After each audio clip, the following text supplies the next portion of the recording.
તુલસીદાસ મહારાજે રામાયણમાં એક સાખી લખી કે સુનહું ભરત ભાવી પ્રબળ જીવન મરણ જસ અપજસ નફો નુકસાના વિધિના વિધાન. જીવન મરણ જસ અપજસ નફો અને નુકસાન, આ 6 વસ્તુ બાપુ હજી આજની તારીખમાં કોઈને ખબર નથી. આપણે આ દુનિયામાં આવ્યા કેવી રીતે કોઈને ખબર હોય મને કયો, અને જવાનું છે કેવી રીતે ઈ કોઈને ખબર હોય કયો. જીવન મરણ ની ખબર નથી.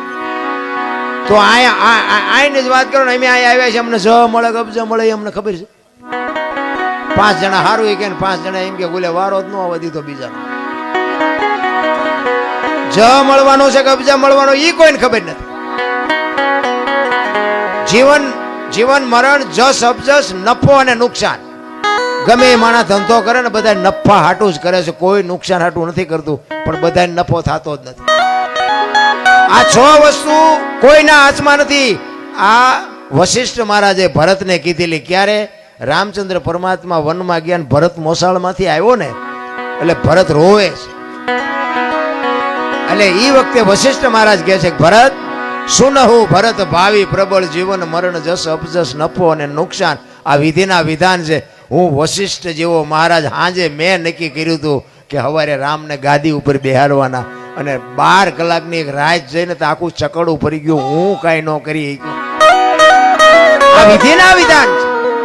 અને આવડી આજ સાખી તુલસીદાસે રામાયણમાં લખી, અને એમાં એનું વર્ણન કર્યું કે આમાં જીવન કોને મળ્યું, મરણ કોને મળ્યું, જ કોને મળ્યું, અબજ કોને મળ્યો, નફો કોને થયો, નુકસાન કોને થયું. રામાયણમાં ઈ કે નુકસાન કોને થયું અને નફો કોને થયો. તો નુકસાન બાપુ રામની માં કૌશલ્યાને થયું. જુવાન જો દીકરો ને વહુ બે વનમાં જતા હોય તો માં માથે તેથી કેવી વીતી છે. નુકસાન થયું કૌશલ્યાને, નફો થયો સબરીને. બાપુ રામ ને અહીંયા જવું પડ્યું.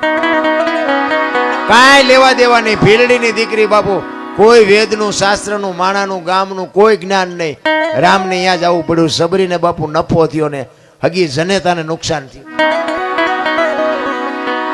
તો કે જીવન કોને મળ્યું અને મૃત્યુ કોને મળ્યું? મૃત્યુ મળ્યું રાજા દશરથ ને. રામ જેવો દીકરો હોવા છતાંય બાપુ મૃત્યુને રોકી ન શક્યો. મૃત્યુ મળ્યું દશરથ ને, જીવન મળ્યું અહલ્યાને. હરાપમાંથી મુક્ત થઈ ગઈ. તો કે આમાં જ કોને મળ્યો ને અબજ કોને મળ્યો? અબજ મળ્યો કઈ ને, અને જ ખાટી ગયા વાંદરા. તેથી રામને કોઈ નો કામમાં આવ્યા, વાંદરા જ કામમાં આવ્યા. આખી અયોધ્યાને ખબર હતી. ક્યારે? લક્ષ્મણ મૂર્છિત થઈ ગયો ને હનુમાનજી મહારાજ જયારે સંજીવની લેવા ગયા અને લઈને આવતા હતા ને ભરત જોઈ ગયો. એ કે રાક્ષસ કોક પર્વત લઈને જાય છે, મારા ભાઈની વનમાં છે, અહીંયા નાખશે ને તો કઈક નુકસાન કરશે, એટલે આને પાડું હેઠો.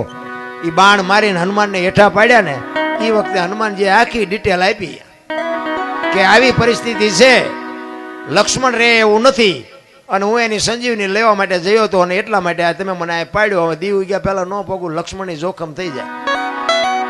આખી અયોધ્યાની વસ્તીને જાણ થઈ કે લક્ષ્મણની આ પરિસ્થિતિ છે, પણ જ્યાં નહીં કોઈ. ભરતે કીધું કે બાણ ઉપર બે જાઓ, હાલો હું તમને મોકલી દઉં. હનુમાનજીને કઈક પાવર હતો, આ ભરતજીએ ઉતાર્યો. કારણ કે બાપુ વસ્તુ છે ને કઈક છે. રામાયણ છે તમને મને આ એક રસ્તો બતાવવા માટેનો ગ્રંથ. સીતાજી લક્ષ્મણ રેખા ઓળંગી ગયા અને હરણ થયું. મેં કીધું એમ સીતાજીને બાપુ કોઈ એની માથે દ્રષ્ટિ ન કરી શકે, પણ આપણને આ માર્ગ બતાવ્યો છે કે જે બાપુ લક્ષ્મણ રેખા ઓળંગી જાય ને એનું આ દુનિયામાં હરણ જ થાય. લખવું હોય તો લખી લેજો. પછી બાપને હોય ને દીકરાને હોય ને માને હોય ને વહુને હોય ને દીકરીને હોય, મર્યાદા કોઈ મૂકી દે એટલે બાપુ હરણ જ થાય. રાવણ મરી ગયા હું માનતા નહીં. ગામો ગાયમ છે રાવણ, પણ જે મર્યાદા મૂકી દે એટલે આ દુનિયામાં હરણ જ થાય. બાકી વાતમાં કાંઈ છે.